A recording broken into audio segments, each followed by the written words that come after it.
Assalamualaikum warahmatullahi wabarakatuh. Halo pemirsa, berjumpa kembali bersama Dialog Suara Publik. Baru positif COVID-19 hari ini sebanyak 3.307 orang. Dengan penambahan tersebut, maka total kasus positif COVID-19 di Indonesia telah mencapai 203.342. Sedangkan pasien yang telah dinyatakan sembuh hari ini bertambah 2.242 orang, sehingga total pasien sembuh sebanyak 145.200 orang. Sementara pasien COVID-19 yang meninggal dunia hari ini 106 orang, sehingga total pasien meninggal dunia akibat COVID-19 di Indonesia seluruhnya tercatat 8.336 jiwa.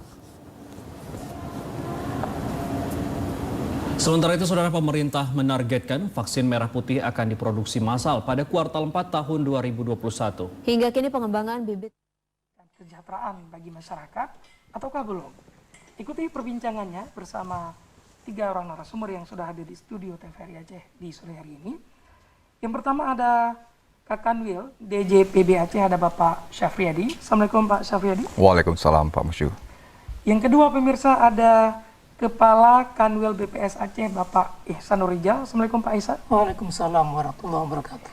Dan yang ketiga pemirsa ada Kepala Balai Wilayah Sungai Sumatera 1, Bapak Jaya Soekarno. Assalamualaikum Pak Jaya. Assalamualaikum. Waalaikumsalam warahmatullahi.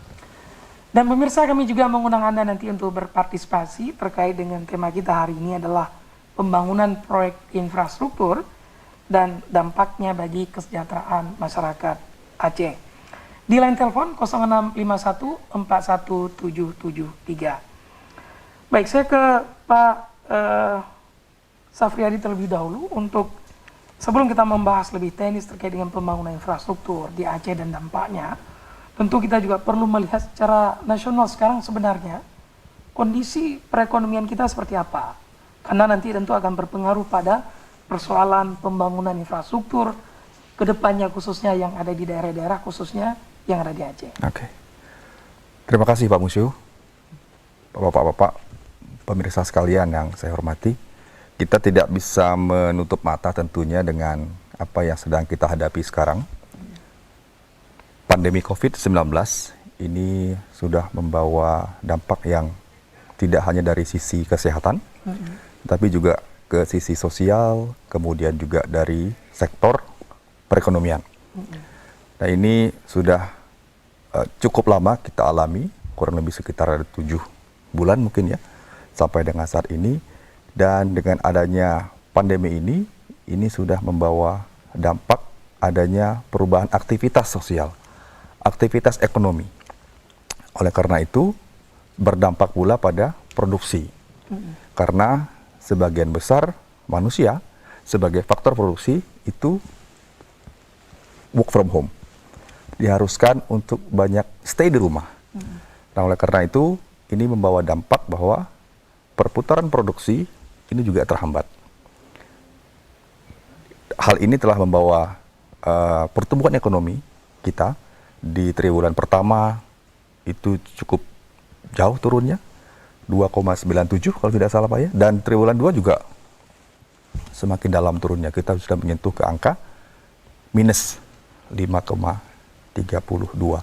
Nah, kondisi ini telah membawa pemerintah untuk melakukan penyesuaian terhadap APBN, baik itu melalui Perpres 54 tahun 2020, dan yang terakhir disesuaikan dengan Perpres 72 di tahun 2020.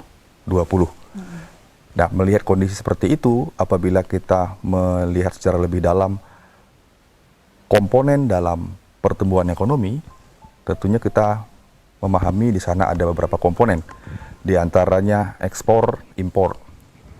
Komponen ini cukup mengalami tekanan yang cukup dalam, sehingga membawa dampak menurunnya pertumbuhan ekonomi. Variabel yang ketiga yaitu investasi. Ini juga sama. Sepertinya tidak mudah dalam kondisi sulit seperti ini, investasi bisa dengan cukup mudah kita dapatkan. Oleh karena itu, investasi juga mengalami penurunan yang cukup dalam. Variabel yang keempat adalah konsumsi masyarakat. Konsumsi masyarakat juga karena tadi ada pembatasan sosial, sebagian besar dari masyarakat kita harus bekerja dari rumah, work from home, bahkan sebagian itu harus dirumahkan dalam tanda kutip sehingga memiliki kemampuan daya beli yang menurun. Bahkan sebagian juga itu ada yang harus menerima kenyataan harus mendapatkan pemutusan hubungan kerja. Kondisi seperti ini jelas bahwa kemampuan daya beli masyarakat, purchasing power masyarakat itu menurun, kemudian juga akan berdampak pada konsumsi menurun. Dan ini pada akibatnya akan membawa pertumbuhan ekonomi kita juga turun. Nah, oleh karena itu sekarang andalan kita pada terkait dengan pembelanjaan ini sebenarnya di sektor apa?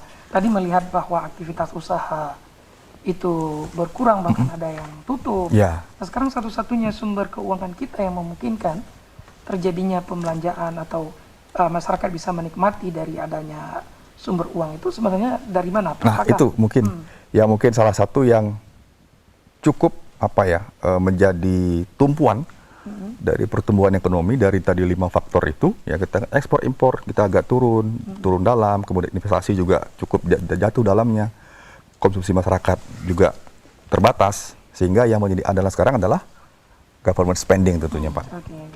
Government spending baik itu dari APBN maupun dari APBD.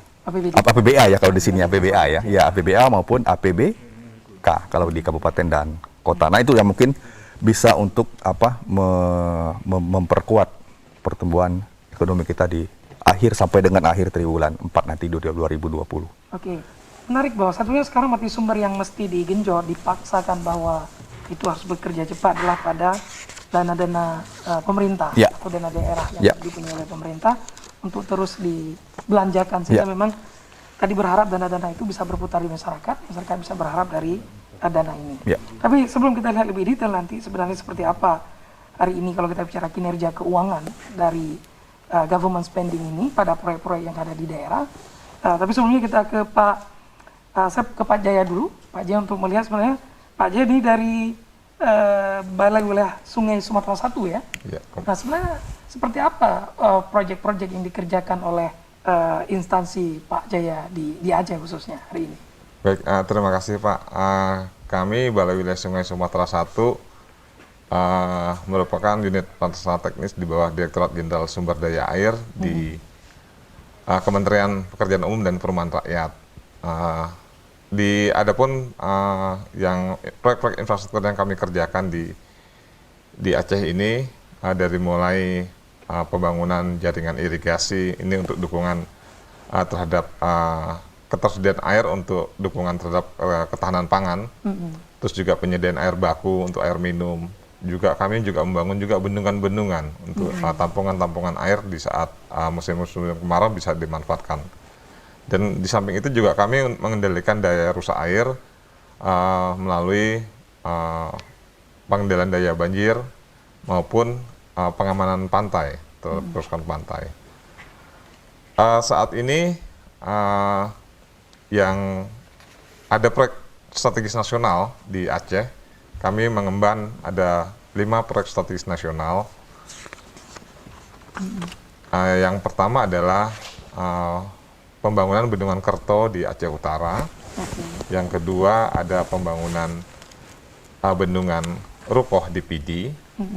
Dan yang ketiga ada pembangunan daerah irigasi Jambu Aja di Aceh Timur dan pembangunan jaringan irigasi Loguci di Aceh Barat. Dan satu lagi rencana pembangunan Bendungan Tiro. Jadi ada 5 proyek strategis yang hari ini sedang coba digarap lewat Direktorat SDA yang ada di Aceh ini Pak ya. Sejauh ini apakah proyek-proyek ini sebenarnya sudah berjalan cukup baik atau masih dalam proses tahapannya bagaimana? Proyek seperti Bendungan Kerto di Aceh Utara itu sudah groundbreakingnya tahun 2015. Itu Presiden langsung yang merencanakan proyek tersebut dan sekarang progresnya sudah sekitar 60% ya. Demikian juga Rukoh itu sekitar 20% dan untuk Loguci dan Jambu Aja sekitaran 50%. Nah pada ujungnya bahwa proyek-proyek ini diharapkan tadi mampu mendongkrak pertumbuhan ekonomi dan juga mesejahterakan masyarakat. Nah kalau mungkin kita bertanya sebenarnya apa yang melatar belakangi atau yang mendasari bahwa proyek-proyek ini atau infrastruktur ini dibangun di Aceh? Maksud saya, apakah memang berdasarkan kebutuhan masyarakat itu sendiri, ataukah memang karena ini semacam memang proyek nasional yang dibuat secara merata di seluruh daerah? Ini seperti apa, Pak Jaya? Kalau kita lihat dari potensi sumber daya air di Aceh ini luar biasa gitu ya. Curah hujan dari mulai 1.500 mm per tahun sampai dengan 4.000 mm per tahun. Ini suatu potensi yang luar biasa di Aceh. Pertanian juga demikian. Banyaknya areal pertanian di Aceh, masyarakatnya juga sudah terbiasa menjadi masyarakat agraris ya. Kita melihat saat-saat sekarang dengan meningkatnya kebutuhan pangan, kita bisa melihat pada saat-saat musim kemarau terjadi konflik-konflik ya. Jadi ada satu bagian persawahan yang tidak dapat air, dapat lagi, ini jadi konflik. Terutama pada musim-musim kemarau. Kalau kita lihat contohnya di bendungan Al-Ubay dan satu lagi bendungan di Kerung Pase itu di Aceh Utara. Kebutuhan itu yang sebelumnya cuma maksimal 2 kali musim tanam, kita rencanakan membangun bendungan sehingga pada saat musim-musim kemarau bisa kita suplai airnya untuk bisa memenuhi jadi 3 kali musim tanam. Tentunya keuntungannya yang sangat besar untuk masyarakat nantinya gitu ya. Kalau prediksi kita dua kali musim tanam, ada tambahan lagi 1 musim tanam. Kalau kita lihat dihitung dengan produksi yang akan dihasilkan dan dikalikan dengan luasan areal irigasi tersebut, dengan adanya bendungan Kerto nanti sekitar 300 miliar per tahun ada tambahan produksi di sana. Artinya bahwa memang tadi pembangunan itu didasarkan pada kebutuhan lapangan. Tadi memang secara fakta mengatakan ada problem kebutuhan air meningkat ketika musim kemarau, bahkan ada konflik, sehingga mau tidak mau ini harus diadakan dalam rangka memastikan tadi kebutuhan masyarakatnya terpenuhi. Khususnya menyangkut tentang persoalan pertanian tadi dalam sektor padi atau perkebunan lain, Pak Jaya ya.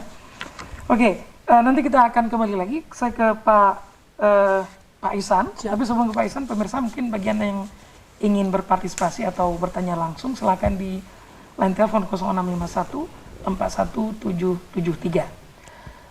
Data terbaru dari BPS apa yang dirilis nih Pak? Apakah terkait dengan pertumbuhan ekonomi? Kalaupun itu yang dirilis misalnya, bagaimana mapping terkait dengan pertumbuhan ekonomi kita hari ini? Iya, terima kasih Pak Musyu. Jadi yang kami rutin setiap bulan, ya walaupun di tengah pandemi COVID ini, menyampaikan data-data, terutama data-data strategis. Apa data strategis? Ya, yang pasti data pertumbuhan ekonomi. Ya, yang kami rilis setiap akhir triwulan.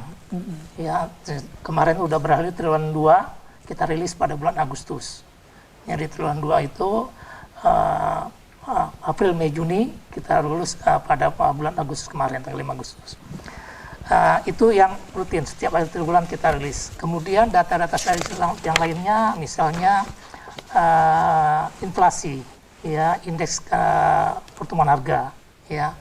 Lalu terkait dengan yang rutin bulanan juga kesejahteraan petani terkait dengan nilai tukar petani, ya. Di sana juga ada harga beras, ya. Kemudian yang lainnya yang 3 bulanan juga data kemiskinan ataupun data pengangguran. Nah, ini data-data yang strategis yang memang harus kita tetap hasilkan, ya, walaupun kita bekerja di tengah kondisi pandemi COVID-19 ini. Nah, terkait dengan tadi sampaikan terkait dengan infrastruktur dan pertumbuhan ekonomi, saya bisa menyampaikan tadi disampaikan oleh Pak Sapriadi untuk nasional. Di Aceh sepertinya agak lumayan, ya, saya katakan lumayan karena pada posisi triwulan 1, ya, Y on Y, ya, itu masih positif, ya, 3,17 pertumbuhannya, ya. Kemudian triwulan 2 sama semua, secara nasional malah nasional cukup tajam, -5 tadi disampaikan Pak Sapriadi. Di Aceh itu -1,82, ya, itu pertumbuhan Y-on-Y selama 1 tahun. Y-on-Y artinya perbandingan triwulan 2 tahun 2020 dibandingkan triwulan 2 2019. Jadi biasanya analisis ini kita bicara kalau setahun, ya perubahan setahun dalam format triwulan 6. Nah, lebih jauh kalau dari yang setahun tadi yang minus 1,82, kalau kita lihat memang sektor pertanian sepertinya di Aceh masih positif, ya masih positif. Dalam hal ini di triwulan 2 ini 0,54, ya 0,54, ya. Kemudian di konstruksi ini yang cukup tinggi, ya 23,84, ya posisi triwulan 2 Y-on-Y. Kenapa konstruksi menjadi cukup signifikan, ya memberikan kontribusi dalam pertumbuhan ekonomi di Aceh? Karena memang infrastruktur pembangunan jalan tol ini terus dilanjutkan. Ya, kemarin Bapak Presiden meresmikan sesi 4, ya, Wadang sampai Sigli.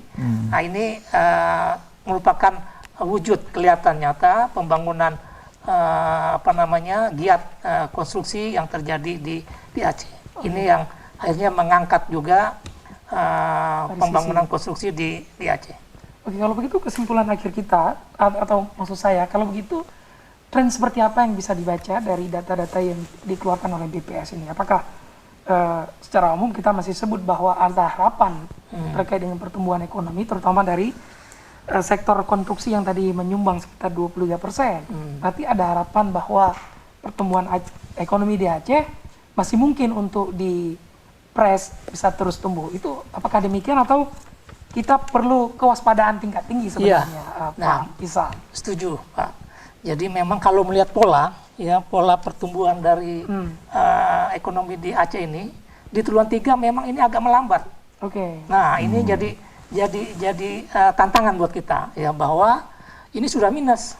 Kita sekarang nih di triwulan 3 berarti ya? Iya, masih triwulan 3 sampai dengan akhir September ini, ya, nanti Juli, Agustus, September, berakhir triwulan 3, ini bulan terakhir, ya. Mudah-mudahan, ya, saya juga mendengar dari DJPB untuk semua unit pemerintahan itu untuk spendingnya tadi katakan, untuk membelanjakan, sehingga gerak daripada kontribusi pemerintah dalam pembelanjaan ini dirasakan juga, ya, dalam pembangunan secara keseluruhan di Aceh ini. Ya, ini tadi disampaikan memang perlu perhatian, polanya itu agak menurun. Ya, untuk triwulan 3. Perlu langkah-langkah strategi. Itu yang perlu. Nanti kita akan lihat sama Pak Safriyadi, tapi intinya bahwa ada harapan, tapi memang tadi sangat slow motion, jadi memang perlu pressure, terutama tadi karena memang sektornya di government spending, jadi mau tidak mau memang seluruh sektor pemerintah harus berupaya sinergis untuk terus mengeluarkan duit, kalau memang sudah bisa sesuai dengan regulasi, agar masyarakat bisa menikmati. Baik, kembali ke Pak Safriyadi. Tadi kalau kita lihat catatan diberikan oleh Pak Jaya, memang ini salah satu sektor, ya, beliau punya di sektor sumber daya air, ada tadi sudah luar biasa. Kemudian dari catatan yang dimiliki oleh DJPB, sebenarnya apa saja proyek-proyek strategis lainnya yang ada di Aceh ini, khususnya mungkin barangkali yang dibiayai oleh APBN begitu, Pak Safriyadi? Ya, Pak Musyu, bahwa proyek-proyek strategis di Aceh ini sebenarnya cukup banyak, ya. Tadi contohnya sudah disampaikan oleh Pak Jaya, bendungan itu kan, ya, proyek-proyek jalan itu, ya, yang berhubungan dengan sumber daya air. Nah, sebagaimana tadi disampaikan oleh Pak Ihsan, sektor infrastruktur itu, ya, ini cuma punya peran yang sangat besar dalam mendorong pertumbuhan ekonomi di Aceh. Tadi dengan kontribusi sebesar 23,84 itu pertumbuhannya sangat-sangat luar biasa, Pak, ya. Nah, oleh karena itu apa yang sekarang ini sedang dilakukan oleh Pak Jaya dan seluruh teman-teman yang berhubungan dengan pembangunan infrastruktur itu memang punya kontribusi yang sangat-sangat signifikan. Tidak hanya nanti pada saat output dari proyek ini selesai, tapi paling tidak tadi itu sumbangan buat pertumbuhan itu sangat besar. pada saat proyek itu digulirkan tentunya akan membutuhkan faktor-faktor produksi, sumber daya manusia, kemudian material dan lain-lain. Itu yang mungkin punya peran yang cukup besar buat pertumbuhan ekonomi nanti di Aceh ya. Nah, jadi saya sangat surprise juga bahwa 23,84 itu luar biasa. Artinya Pak Jaya ini sebenarnya punya punya andil luar biasa gitu ya dalam menyumbang gitu. Ya, betul Pak.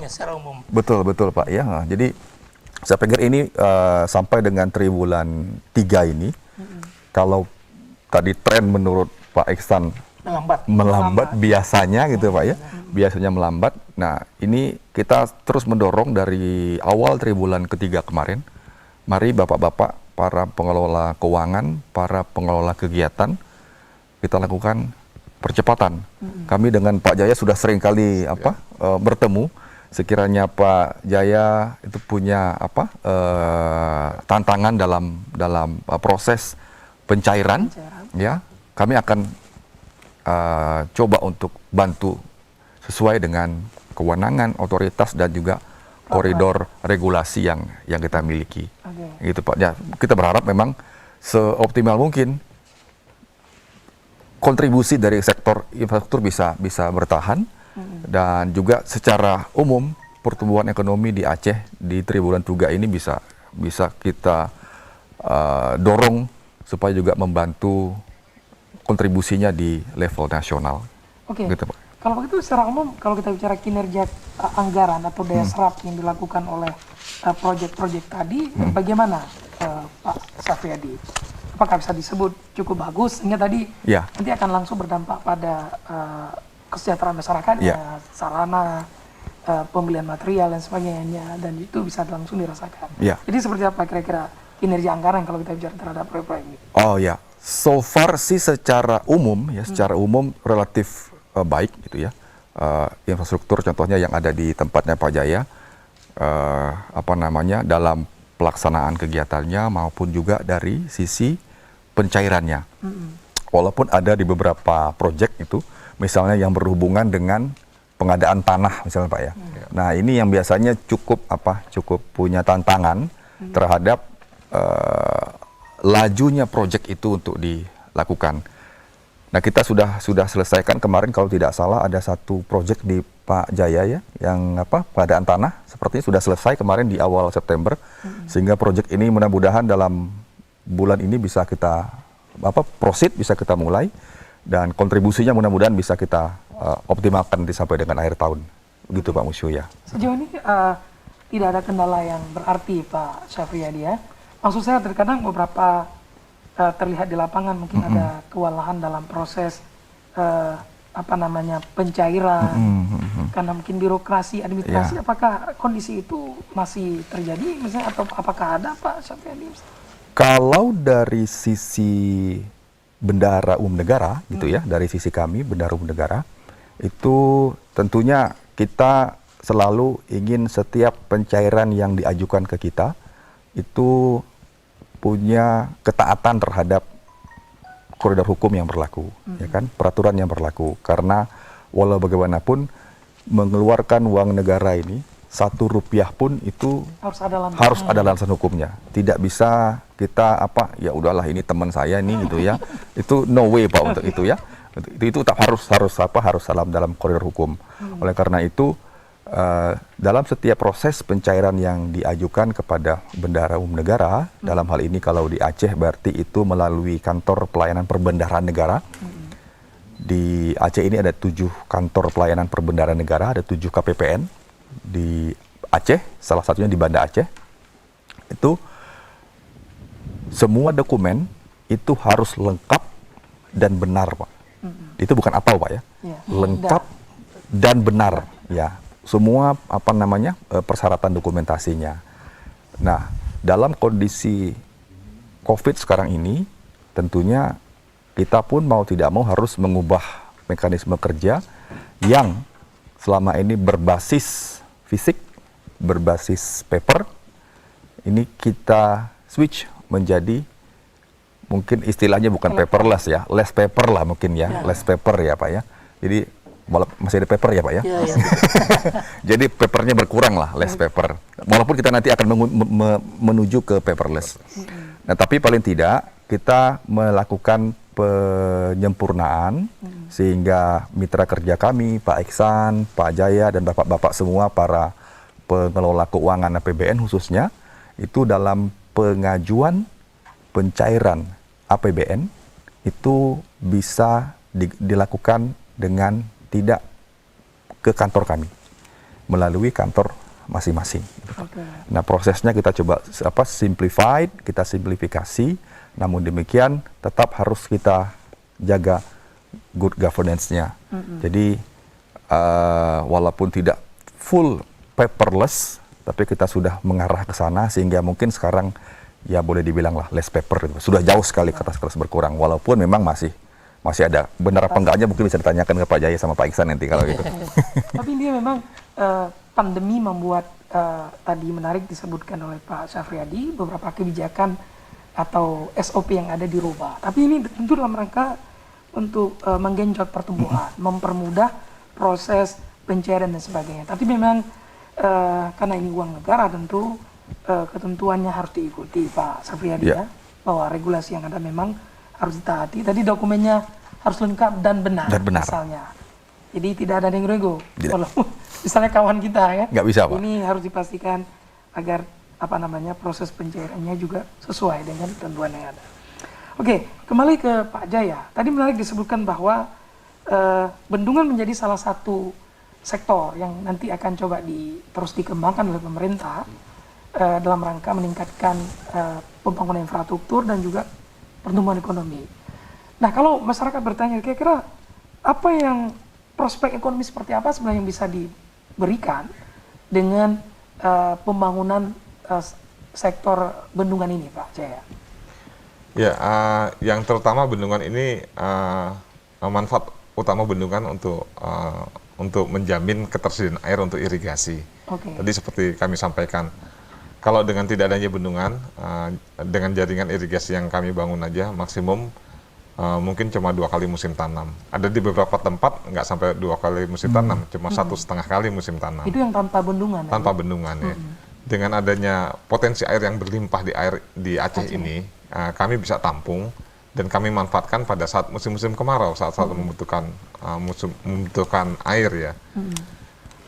Dari situ bisa kita lihat gitu ya. Kalau kita lihat dengan luasan daerah irigasi yang kami kelola aja, yang kewenangan pusat itu udah ada 101.000 hektar.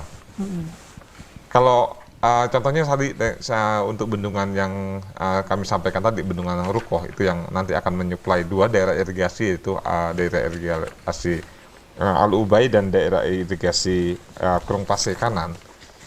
Ini potensinya dengan luasan ekstensifikasinya untuk Al-Ubay 2.700 dan untuk Kurung Pasir Kanan itu udah ada 6.600. Ini peningkatan nilai produksinya total dari keduanya dengan terbangunnya bendungan itu bisa mencapai 300 miliar per tahun ya. Suatu jumlah yang luar biasa itu ya. Dan satu lagi proyek yang sedang kami bangun juga di Rukoh. Di Rukoh itu akan menyuplai daerah irigasi Baru Raya yang di DLPD. Dari perhitungan kami dengan adanya peningkatan masa tanamnya dari 1,5 menjadi 3 kali musim tanam. Itu sekitar per tahunnya nanti akan peningkatan produksinya sebanyak kurang lebih 500 miliar. Itu yang dari perhitungan kami.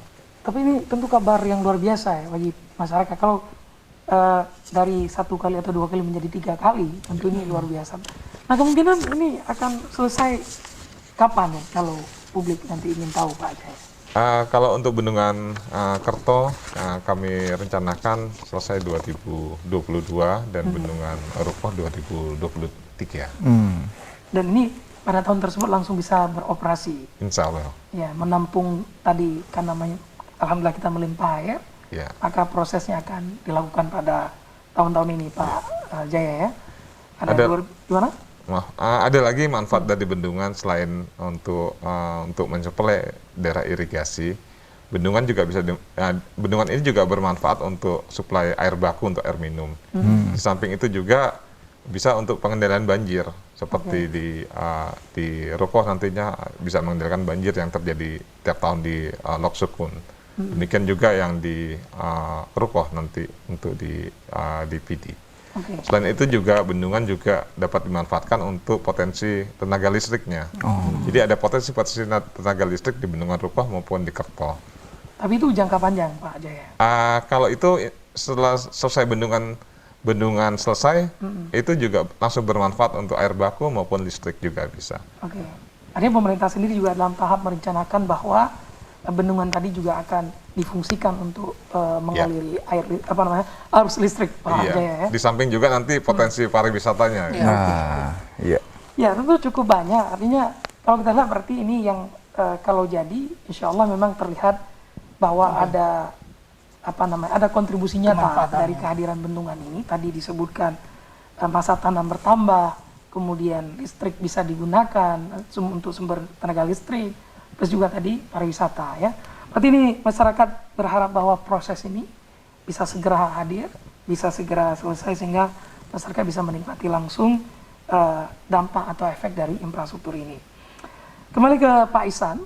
Nah, kalau kita lihat apa data BPS mengatakan, Pak Ihsan, terkait dengan apakah memang hari ini sudah terjawab bahwa kehadiran infrastruktur sebenarnya berperan untuk meningkatkan kesejahteraan. Mungkin terbaca dalam arti apakah angka kemiskinan kita itu turun, kan ini mungkin relevansinya tadi terhadap proyek-proyek yang sudah ada, atau justru sebenarnya bertambah. Ini dalam catatan BPS seperti apa, Pak? Ya, jadi memang kalau mau detail sebenarnya pemetaannya itu harus baik ya. Maksud saya perhitungan pertumbuhan ekonomi, kemudian dampaknya dengan kemiskinan ya ataupun pengangguran itu sebenarnya ada kerangka tools analisisnya itu. Ya, kita dalam bentuk kalau dalam yang kami buat BPS ya, ada tabel input output ya, kemudian ada juga flow fund ya terkaitan dengan dana yang beredar dan berdampaknya pada pertumbuhan, dan terakhir dengan disusunnya social econometric ya, di sana bisa melihat dampak daripada keterikan sektor dengan penggunanya ataupun distribusi pendapatan. Bisa kita lihat pada tabel matriks sosioekonomi. Itu sebenarnya tools yang perlu dibangun. Cuma sayangnya ini mahal ya, ini susah, ini perlu waktu, dan saat ini kita sedang fokus untuk menyusun tabel input output secara nasional, dan pemetaan bisa dipetakan langsung untuk wilayah atau provinsi ya. Ini sedang kita bangun. Nah, kalau kita lihat ya indikator-indikator keterkaitannya barangkali bisa kita lihat pertumbuhan ekonomi ya dengan kemiskinan. Sekarang kemiskinan menurut yang Maret 2020 ya ini sudah berkurang sedikit ya, 15,01. Dari ya, sebelumnya 15,32. Oke. Ya, ini sudah ada sejalan sebenarnya di triwulan 1 ini. Triwulan 1 ya. Karena triwulan 2 memang belum kita hitung, nanti untuk kemiskinan nanti kita sedang berlangsung September ini. Kita laksanakan pendataan Susenas ya, ini yang merupakan survei sumber untuk penghitungan kemiskinan. Ya, ini sedang berlangsung nanti di September ini dan dilaksanakan pendataannya. Jadi saya sampaikan tadi untuk gambaran triwulan 1 ya, bahwa triwulan 1 kita masih positif ya, Y on Y-nya 3, sekian. Ininya juga pertumbuhan penurunan kemiskinan terjadi ada penurunan. Walaupun memang agak kecil ya tadi. Kecil, iya, dari 15,2 jadi 15,1. Sedikit persentase. Nah, kira-kira apa yang membuat tadi dalam catatan BPS walaupun sedikit tadi, apa yang mendorong bahwa adanya penurunan angka kemiskinan ini, Pak Isa? Ya, Yang jelas kita lihat upaya pemerintah ya dalam hal ini, kalau kita melihat upaya yang dilakukan yang konkret bagi masyarakat bagaimana mengatasi kemiskinan, ya pertama mengurangi beban hidup dari masyarakat ya. Nah ini dengan program-program bantuan di pemerintah ya, ini akan mengurangi beban ya. Selain itu meningkatkan pendapatan ya dengan menyediakan lapangan kerja ya. Nah ini dua hal ini ya, sisi satu mengurangi beban hidup ya, karena kemiskinan ini kita ukur dari basic need ya, kebutuhan untuk bisa standar untuk hidup ini, baik makanan untuk makanan. Nah jadi perlu perhatian ya untuk proses penanggulangan beban daripada masyarakat. Yang kedua, yaitu tadi saya katakan pendapatannya diangkat ya, baik itu membantu UMKM ya, usaha mikro, usaha rumah tangga, sehingga bergerak ya pendapatan masyarakat kecil ya, ini bisa menghidupi setidaknya buat diri sendiri dan tentunya buat kesejahteraan buat masyarakatnya. Oke. Keluarga. Ya, salah satu misalnya sempat kita diskusi dengan Pak Syafriadi beberapa minggu lalu, ada program PEN misalnya, itu bantuan dari pemerintah tentu untuk memastikan ekonomi masyarakat sedikit terdongkrak karena situasi pandemi. Tapi menarik tadi bahwa salah satu aspek lainnya yang mesti diperhatikan adalah lapangan kerja. Betul. Atau bahasa terbaliknya adalah kalaupun kita ingin bertanya dari catatan BPS yang ada, Pak Ihsan, terkait angka pengangguran kita misalnya. Ada berapa saat ini, apakah seiring hadirnya pandemi bertambah, tetapi apakah ketika ada program PEN dari pemerintah misalnya, itu semua bisa membantu untuk mengurangi angka-angka itu? Ya, lagi-lagi sama seperti menghitung kemiskinan yang bersumber dari Susenas. Kalau pengangguran ini dari Sakernas, ini dilaksanakan memang setahun 2 kali, ya, pada Februari dan Agustus kemarin. Nah ini yang terakhir belum keluar, ya. Nah saya sampaikan berita yang Sakernas pengangguran pada Februari kemarin. Itu 5,420%, itu mengalami penurunan sedikit dibandingkan 2019 yang sebesar 5,53%. Ya, ini tingkat pengangguran terbuka, ya, TPT, ya, di Aceh. Itu gambaran untuk ya kalau kita tarik untuk triwulan 1 lah. Oke, artinya ada penurunan walaupun tadi lagi-lagi agak lambat memang ya. Tapi ada harapan bahwa semoga lapangan kerja juga makin tersedia. Tapi memang kita akui situasi COVID-19 memang membuat peluang-peluang itu sedikit tertutup. Tetapi nanti pemerintah berupaya untuk terus menghidupkan itu. Salah satu misalnya lewat pembangunan infrastruktur yang bisa menyerap tenaga kerja, khususnya yang berada di daerah setempat, Pak Syafriadi. Nah, jalan tol saya lihat banyak pemuda-pemuda daerah itu menjadi bergabung dan bekerja di sana untuk meningkatkan atau mendapatkan ekonomi mereka. Oke, kembali ke Pak Syafriadi. Tadi menarik bahwa Kemenku terus melakukan upaya-upaya terobosan agar daya serap anggaran di daerah dari proyek-proyek itu juga semakin cepat. Nah, tadi salah satu kebijakan telah disampaikan. Secara umum, bagaimana sebenarnya kebijakan-kebijakan dari Kemenku, khususnya mungkin dari Dirjen terkait lebih khusus dalam mengatasi bahwa penyerapan anggaran ini harus semakin cepat. Oke, Pak Musyu, sebagai bendahara umum negara, kita ini kan melakukan support gitu ya kepada pembangunan di tempatnya Pak Jaya, kemudian beberapa program-program yang berkaitan dengan statistik di Pak Ihsan, dan seluruh satuan kerja yang ada di seluruh Nusantara. Nah, untuk di Aceh juga sama gitu ya, seluruh satuan kerja pemerintah pusat gitu ya, yang dibiayai oleh PBN, itu pengeluarannya, pencairan APBN itu salah satunya dari kantor pelayanan perbendaharaan negara yang tersebar di 7 kantor kami di seluruh Aceh. Nah, terkait dengan masa pandemi yang memang tidak mudah ini, di triwulan 3 kita semua memang didorong untuk melakukan 3 percepatan. Percepatan kegiatan, percepatan pencairan, dan percepatan penyaluran. Nah, oleh karena itu kami harus juga dong melakukan perbaikan, penyempurnaan sesuai dengan kondisi dan kebutuhan kita di masa pandemi ini. Di antaranya kami melakukan simplifikasi regulasi yang sebelumnya untuk melakukan perbaikan anggaran, gitu ya. Kami biasanya menyebutnya sebagai DIPA, ya, daftar isian pelaksanaan anggaran. Itu dimiliki oleh semua satuan kerja ini. Pak Jaya punya, Pak Iksan punya, gitu.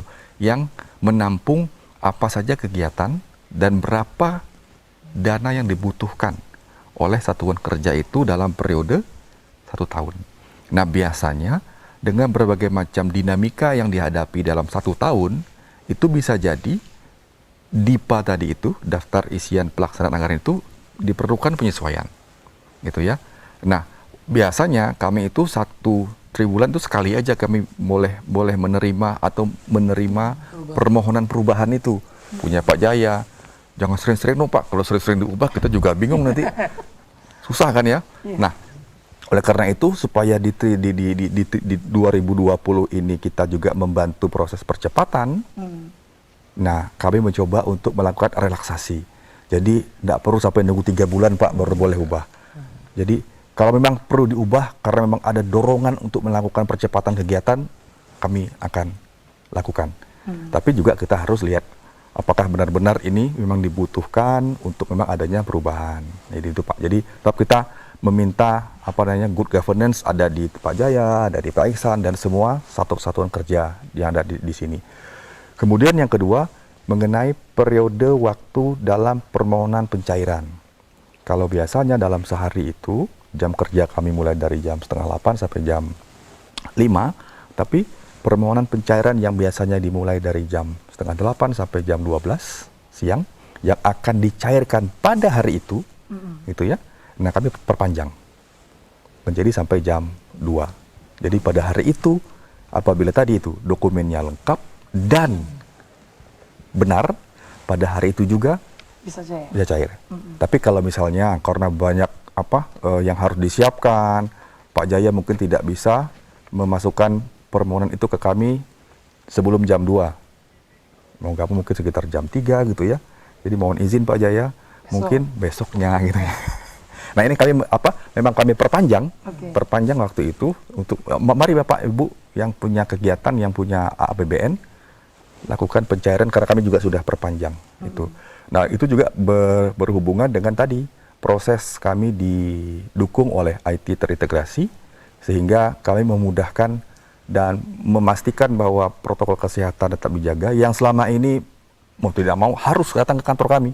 Tapi sepertinya kita sudah mencoba untuk penyempurnaan, tidak perlu datang. Kecuali kalau memang sangat-sangat mendesak Pak. Ini kok kayaknya ada yang harus kami konfirmasi ya gitu ya ke kantor-kantor kami. Ya mau tidak mau mungkin staf Pak Jaya harus datang ke kantor kami. Jadi dari sisi IT juga kami lakukan penyempurnaan sehingga mudah-mudahan bisa membantu pemotongan terpaparnya COVID ini karena kita menghindari tatap muka.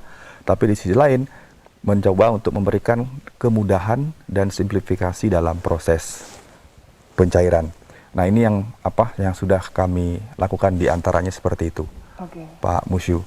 Dan tidak yang kalah penting adalah mesin itu hanyalah mesin. Manusia tetap punya rasa gitu ya. Sehingga walaupun mesin kami perbaiki, tapi komunikasi dan koordinasi sinergi dengan mitra kerja tetap kami bina. Karena itu saya ke Pak Jaya, saya ke Pak Iksan, saya ke mitra kerja yang lain untuk bisa ada kedekatan dan kesamaan frekuensi kita untuk bisa sama-sama mendorong bahwa kegiatan ini bisa dijalankan dengan koridor yang benar, good governance, clean government, begitu pula dalam proses pencairannya.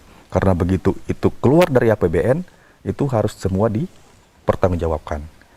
Nah, jadi kalau itu sudah keluar dari APBN, itu akan berdampak nanti akan dihitung oleh Pak Iksan, Pak Jaya bisa menyelesaikan seluruh tahapan-tahapan dari proyek, kemudian vendornya bisa mendapatkan dananya bisa untuk memenuhi kewajiban perbankan misalnya, bisa untuk menggaji karyawannya, bisa untuk memenuhi kewajibannya membayar kepada vendor, dan ini multiplier effect dari APBN itu keluar dari kas negara itu sangat besar.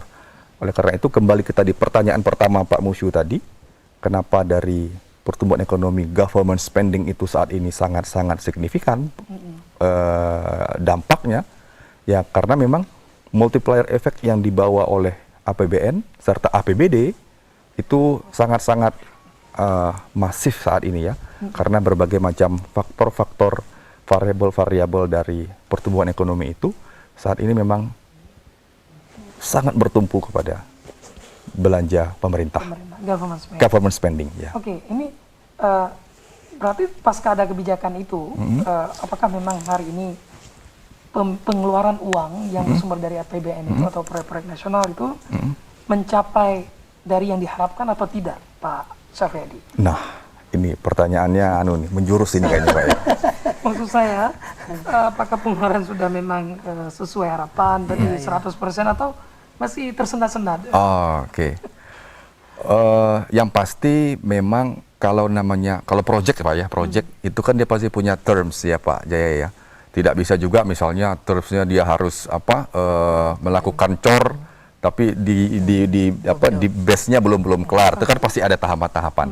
Nah, untuk project-project ataupun kegiatan-kegiatan yang memang harus kita lalui terms by terms itu ya, setiap terminnya ya kita memang harus patuhi itu karena memang nanti kualitas bangunan, kualitas infrastruktur tetap harus kita jaga. Yeah. Tetapi secara umum overall dari data terakhir yang kami dapatkan per September terakhir kemarin ya, itu kurang lebih sudah ada total yang dikelola oleh Dijen Perbendaraan di Aceh ini ada sekitar 72% Pak untuk transfer ke daerah dan dana desa dan belanja negara yang dikelola oleh kementerian dan lembaga.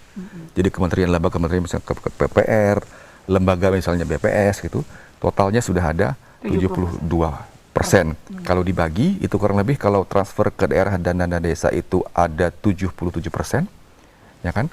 Untuk dana desa, untuk dak fisik, untuk cadangan dak fisik itu 77%. Sedangkan untuk belanja kementerian lembaga, belanjanya Pak Jaya, belanjanya Pak Iksan, total itu ada 61%, 62%. Artinya ini sebenarnya bagus, signalnya bagus atau? Sebenarnya bagus Pak. Di kondisi normal itu sebenarnya target kita average di triwulan 3 ya, akhir triwulan 3 itu 60% Pak. Di akhir triwulan 3. Nah sekarang kita belum akhir nih triwulan 3 nih, triwulan 3 ini masih 3 minggu lagi, tapi sudah di atas 60%. Artinya memang dorongan kita ke mitra kerja kita itu sudah menunjukkan hasil. Dan mudah-mudahan nanti pada saat triwulan 3 selesai, itu jauh lebih tinggi, lebih besar lagi. Karena apa? Di masa yang tidak mudah ini, tentu pengukuran kita juga tidak bisa sama dengan pengukuran pada saat normal kemarin. Nah, oleh karena itu, walaupun dibandingkan dengan tahun lalu, sepertinya jauh lebih bagus. Tetapi karena kondisi ini, saya selalu dorong ini Pak Jaya. Ayo dong Pak Jaya. Sekiranya bisa kita percepat, mari kita percepat.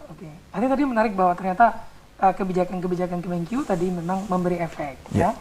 Memang kita akui kondisi pandemi, tapi ada kebijakan yang sedikit lebih longgar dalam tanda kutip tentu, dan ternyata memberikan hasil ya.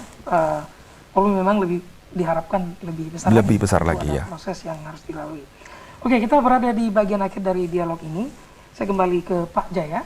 Selama ini koordinasi dengan daerah itu sendiri seperti apa Pak Jaya? Maksud saya, publik terkadang bingung juga, ini ada proyek APBN, proyek ada yang dibiayai oleh daerah. Nah sebenarnya bagaimana prosedur atau ketentuannya? Apakah kalau memang daerah, maksud saya kebutuhan bendungan tadi misalnya, kalau daerah merasa tidak mampu bisa diusulkan ke APBN atau daerah tetap melakukan pembangunan berdasarkan keuangan mereka sendiri. Baik Pak Musuh, Terkait dengan pengelolaan sumber daya air, ini ada kewenangan-kewenangannya. Jadi seperti di Aceh ini ada 9 wilayah sungai ya. Wilayah sungai itu terdiri dari das-das, gitu. Ada beberapa daerah aliran sungai. Dari 9 wilayah sungai yang ada di Aceh ini, ada 4 wilayah sungai yang menjadi kewenangan pemerintah pusat. Dalam hal ini Kementerian PUPR yang ditugaskan ke Balai Wilayah Sungai Sumatera 1 di kami. Dan ada wilayah sungai menjadi kewenangan provinsi, dan ada satu wilayah sungai menjadi kewenangan kabupaten, itu di Semelu, satu pulau sendiri, sehingga dia satu kewenangan wilayah sungai. Itu terkait dengan wilayah sungai. Kalau untuk yang kewenangan untuk irigasi, itu dibagi lagi nanti yang untuk di atas 3.000 hektar, itu akan menjadi kewenangan pusat, yang besar-besar ya, ada di kewenangan di pusat, dan 1.000 sampai 3.000 hektar itu menjadi kewenangan pemerintah provinsi, dan di bawah 1.000 hektar itu menjadi kewenangan kabupaten. Nah, tadi yang Bapak tanyakan bagaimana jika ada potensi katakan bendungan, terus juga pemerintah daerah tidak bisa membangun ya, tidak bisa mengatasi, terus diusulkan ke pemerintah pusat. Kalau yang untuk yang bendungan yang kami bangun di Rukoh, atau yang sudah kami bangun di Keliling maupun Payasenara, itu masih bendungan-bendungan yang ada di wilayah sungai yang menjadi kewenangan pusat. Tapi untuk bendungan Kerto di Aceh Utara, ini sebenarnya wilayah sungainya wilayah sungai provinsi. Namun mereka mempunyai inisiatif mendesain, terus mengusulkan pembangunannya ke pemerintah pusat, sehingga pemerintah pusat bisa membangun. Tentunya tadi ya, yang kewenangan, batas-batas kewenangan itu yang disampaikan jika tidak ada kemampuan, bisa disampaikan ke kewenangan di Kabupaten Pusat, begitu Pak. Oke, ya, artinya memang sudah ada regulasinya Pak Jaya ya, terkait dengan mana das-das itu yang menjadi kewenangan pemerintah pusat, provinsi dan kabupaten kota. Jadi pembangunan pun juga disesuaikan dengan kewenangan yang diatur dalam regulasi tersebut Pak Jaya. Kalau bicara dukungan masyarakat selama ini, seperti apa terkait dengan pembangunan infrastruktur khususnya pada das atau bendungan itu, seperti apa yang terlihat di lapangan Pak Jaya? Kewenangan dari kami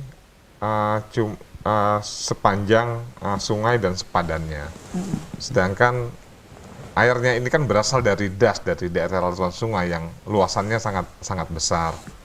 Itu menjadi ada kewenangan dari instansi lain, ada Kementerian Lingkungan Hidup dan Kehutanan, ada juga dari pertanian, ada juga dari masyarakat sendiri.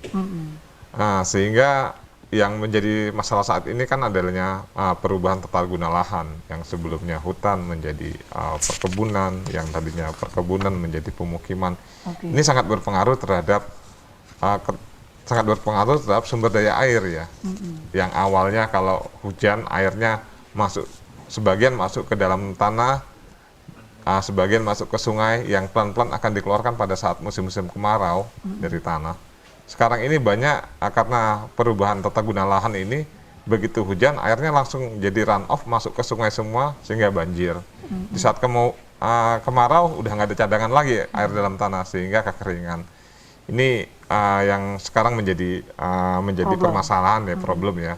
Tidak cuma di Aceh aja, mungkin juga di banyak wilayah di Indonesia. Tapi itu juga kebijakan pemerintah pusat sebenarnya yang mengkonversi status lahan tadi Pak Jaya, kan, dari kawasan hutan menjadi perkebunan, menjadi permukiman, ataukah itu sebenarnya datang dari masyarakat? Bagaimana Pak Jaya?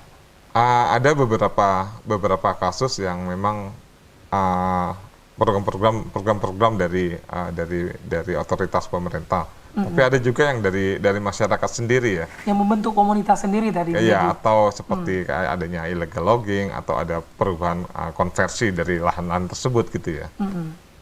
Oke, artinya memang ini butuh sinergisitas ya. Kita memang lihat terkadang fakta di lapangan, itu awalnya kawasan hutan, tiba-tiba menjadi perkebunan. Sementara mungkin secara regulasi belum ya, tapi karena memang masyarakat di sisi lain juga memang butuh terhadap area atau kawasan itu.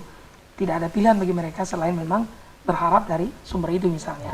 Tapi di sini mungkin butuh kebijaksanaan dari negara, saya kira, untuk memastikan di satu sisi masyarakat juga tidak merasa dirugikan atau digusur atau hilang mata pencahariannya karena tadi mungkin mengambil apa namanya dari status lahan menjadi perkebunan gitu ya. Oke, ke Pak Ihsan lagi. Kira-kira ke depan prospek yang mungkin dicoba analisis oleh BPS terkait dengan perekonomian kita, pertumbuhan ekonomi kita dan juga kesejahteraan masyarakat ini trennya bakal menunjukkan seperti apa, Pak Ihsan? Dengan program-program yang tadi kita sudah diskusikan, ada konstruksi, kemudian minggu sebelumnya juga kita diskusikan ada PEN misalnya. Apakah ada secerca harapan bahwa ekonomi kita akan terus onward gitu? Iya. Jadi seperti yang Pak Sapriyadi sebenarnya ini sudah masuk atau sudah on the track gitu ya maksud saya, bahwa spending dari pemerintah ini ya akan mengkrit ya kegiatan-kegiatan yang ada di masyarakat. Selain tadi yang saya katakan tadi bahwa untuk miskin tadi diberikan bantuan-bantuan ya sehingga bisa survive ya, bisa membiayai hidupnya begitu. Nah, terkait dengan pertumbuhan ekonomi ya tadi saya sudah sampaikan bahwa triwulan 3 ya, saya optimis dengan apa yang disampaikan Pak Safri tadi bahwa 72% katanya tadi disampaikan bahwa daya serap daripada anggaran dari yang padahal targetnya 60 tadi ya, 60% ini 72%. Artinya dampak ini saya yakin akan menggerakkan ya perekonomian ya khususnya di Aceh ini, sehingga tetap yang memang polanya agak melambat ini mudah-mudahan tidak terlalu dalam begitu. Baik Bapak, kita harus akhiri dialog ini karena waktu sudah berakhir. Ya, mungkin closingnya boleh sedikit Pak ya, singkat saja.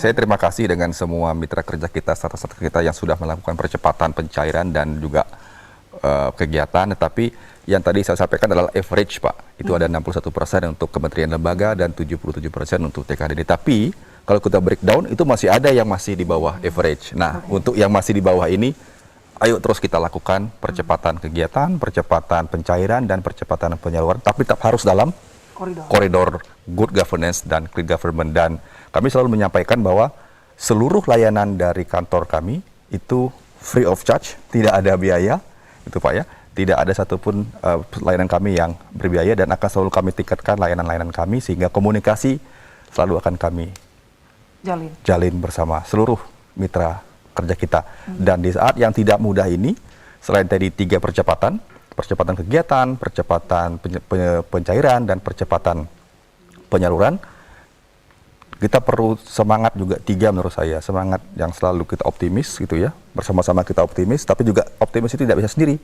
harus bersama-sama nih kami nih dengan Pak Ihsan, dengan Pak Jaya, sehingga semangat untuk kolaborasi harus kita perkuat. Dan karena hambatannya dari tantangan ini tidak mudah, kita butuh konsistensi untuk terus-menerus kita melakukan percepatan semangat kita bersama-sama untuk kita hadapi pandemi COVID di masa-masa yang tidak mudah ini. Baik. Demikian Pak Musyu dan Bapak-Bapak sekalian, pemirsa. Ini closing yang cukup bagus. Saya boleh satu Pak? Oke. Satu aja. Singkat saja. Mensupport apa yang Pak Safri tadi. Ya, singkat saja. Kami menyampaikan bahwa saat ini BPS sedang melaksanakan sensus penduduk di tahun 2020. Kegiatan ini kian besar, merekrut 300 tenaga mitra ya. Nanti di sana kami optimis ya biaya belanja daripada BPS ya ini akan meningkat ya. Dengan demikian juga tadi mensupport bahwa kita juga sebagai bagian satuan kerja memberikan kontribusi ya kepada, tentu memberikan honor kepada mitra-mitra sehingga bisa hidup, bisa meningkat perekonomian. Dan terakhir tentunya pasti sensus 2020 penduduk ini perlu bantuan dari masyarakat semua untuk bisa mensukseskan. Baik. Pak Jaya, mohon maaf waktunya sudah berakhir. Terima kasih Pak Sapriyadi, Pak Ihsan, terima kasih Pak Musyu atas kehadirannya di Dialog Suara Publik TVRI Aceh.